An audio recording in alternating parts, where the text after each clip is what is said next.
Welcome to the First Home Show podcast, created for first home buyers. I'm your host, Melissa Barlas. I'm a property lawyer, owner and founder of PropTech Legal, and I've been a first home buyer myself. In this podcast, I'll share with you in up to 10 short-minute increments what you need to know as a first home buyer, and I'll share with you legal tips on how to purchase your first home successfully. Now, don't go it alone in the property market. We at PropTech Legal are here for you.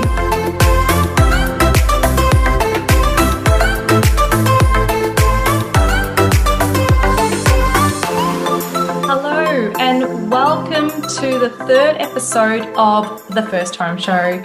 I'm your host, Melissa Barlas, and thanks again for tuning in. And if you've tuned into my first two episodes of the podcast, welcome back. It's good to have you back. Now, today's episode is going to be very handy for you. It's part one of a two-part series about the topic 5 mistakes that first home buyers make when they buy property in Victoria. I'm going to be talking about what the 5 mistakes are and what you need to do as a general guide to prevent those mistakes from happening when you're buying property in the property market.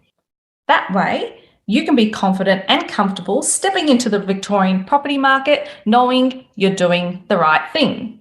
Because, as a first home buyer, you're in a world of uncertainty and you just want to be pointed in the right direction to make your life easier, right?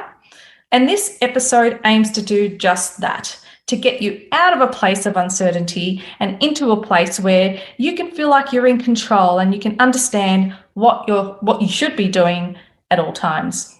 So get your pen and paper ready and let's get stuck into it. Now, the first mistake number 1, is a classic one, and that is not saving enough money.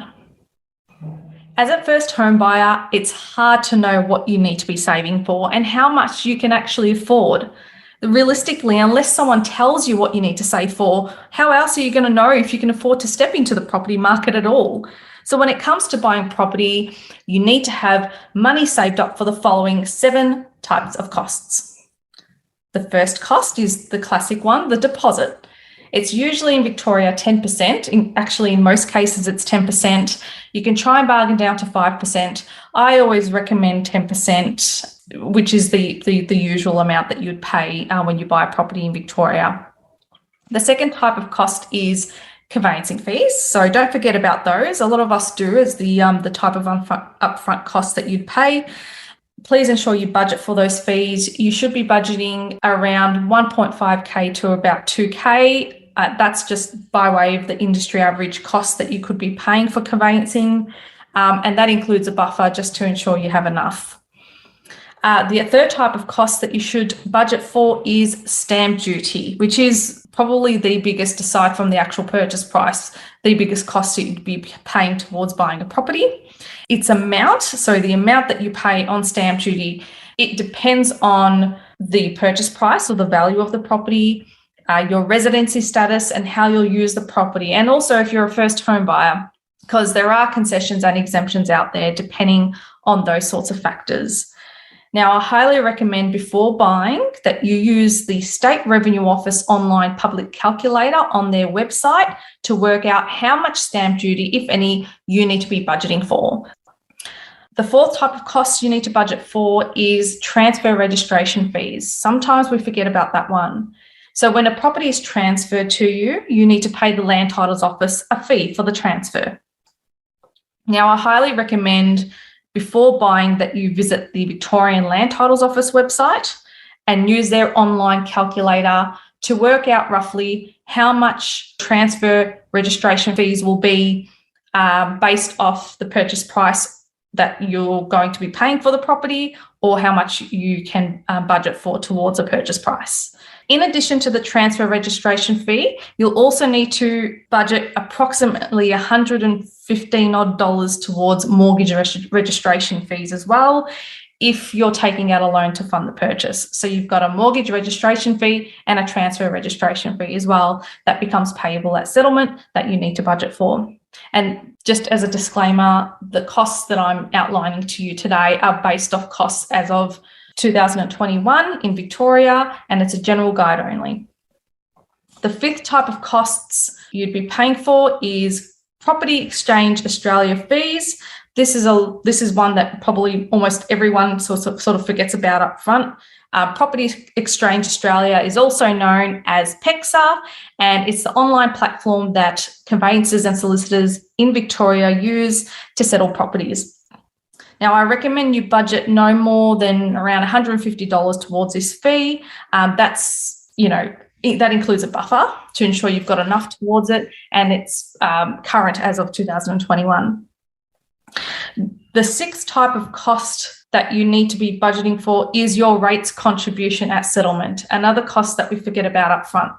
So at settlement, you'll be required to pay a portion of rates levied against the property that you buy, because for some of the time in the year that settlement happens, you'll actually be the owner of the property, right? So it makes sense that you will be making a contribution to some rates at settlement. Now, I recommend that you budget for around about $3.5K on average towards rates. Most of the time, this figure will include a buffer to ensure you have enough. Sometimes it's short, but that's at least a starting point of how much money to put aside at the beginning, before you've entered into a contract to buy or just after. The gap you need to pay towards the balance of the purchase price. This is the seventh major cost, and this cost is a really important one. Sometimes it catches people off guard, and we want to make sure you avoid delays to settlement and make sure that you have this amount factored into your budget when it comes to buying property in Victoria. The seventh cost is the gap you need to pay between the balance of the purchase price that you owe at settlement and the amount that your lender is prepared to lend you. So that gap between the two is otherwise known as your shortfall that you'll be required to pay at settlement. Now, you can't assume your lender will value the property at the price that you paid for it on the market.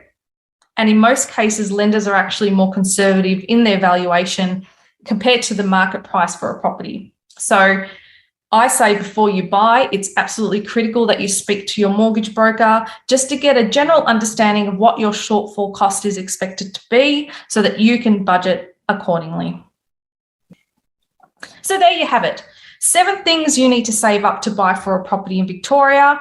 With the information I've given you at hand, I hope you're able to decide if you can afford to step into the property market, where you can afford to buy based on your budget, or if you need more time to save before you step into the property market.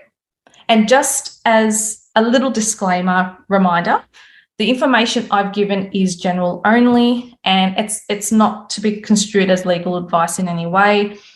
I always say, for a breakdown of the exact types of costs applicable to your transaction, you should always consult with your conveyancer or conveyancing lawyer that's representing you on that transaction. And I hope that I can be the solicitor of your choice when you're buying property in Victoria.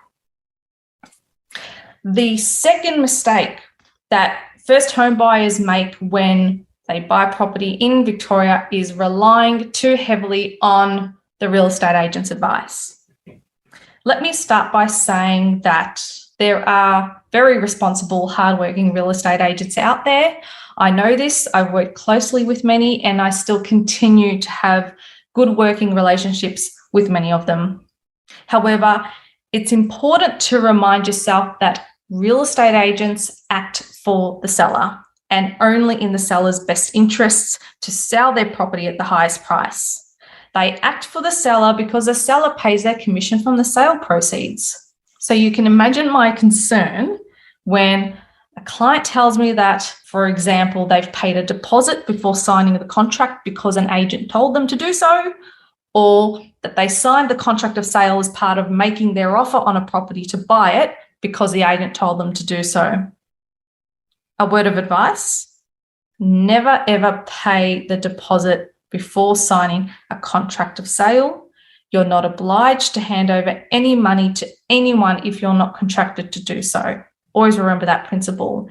And very importantly, never ever sign the contract of sale as part of making your offer to buy the property. You can call the agent or email them your offer, ensuring, of course, that it's subject to getting the contract reviewed by your conveyancing lawyer. By signing the contract, you've potentially bought the property without even knowing it if the seller accepts your offer, which is bad news for you if you haven't actually made up your mind yet on what you wanted to buy, or if you haven't even done all of your due diligence about the property yet. So always remember that you're not obliged to sign a contract for anything. You should only sign the contract of sale if you've had the contract reviewed by an experienced conveyancing lawyer like myself, you've negotiated changes to the contract, and based on the outcome of those negotiations, you feel comfortable proceeding with that purchase. It's as simple as that. The examples I've given demonstrate that you can be caught at a disadvantage by relying too heavily on the advice of the real estate agent. A responsible real estate agent won't tell you to sign the contract as part of making your offer, and they won't tell you to pay the deposit before signing.